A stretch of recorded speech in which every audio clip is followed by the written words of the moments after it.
नमस्कार मित्रांनो. 2-4 दिवस झालं उबरमध्ये आपण काहीच काम केलेलं नाही, कारण उबरचा रेट जो आहे तो खूपच लो दाखवत होता. त्यामुळे आपल्याला उबरमध्ये काम करायची इच्छाच होत नव्हती. तर विषय असा झाला आहे की आज आपल्याला परत उबरवाल्यांचा कॉल आला होता की बाबा तुम्ही आमच्या प्लॅटफॉर्मवरती काम का करत नाही. तर मी त्यांना एक प्रश्न विचारला. त्यांना सांगितलं की बाबा तुम्ही ज्यावेळेस सांगता की एक मेसेज येतो आपल्याला की 22 रुपये पर किलोमीटर रेट देते. 22 रुपये पर किलोमीटर रेट जर उबर देत असेल तर दुसरं ॲप चालवायची गरजच काय हो.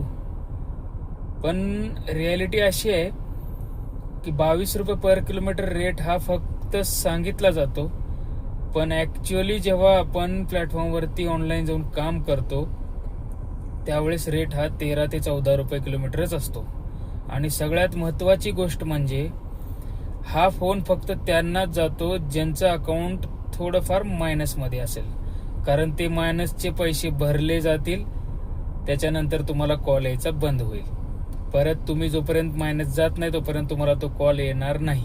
फीडबॅक कॉल येत असतात, पण तुम्ही जर त्यांना जास्ती बोललं की असं का तसं का, जर तुम्ही त्यांना प्रश्न विचारले तर तो फोन हा डिस्कनेक्ट केला जातो सरळ.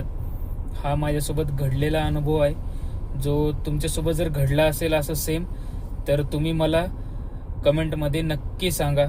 आणि आपल्या भाऊला फॉलो करायला विसरू नका, सबस्क्राईब करा.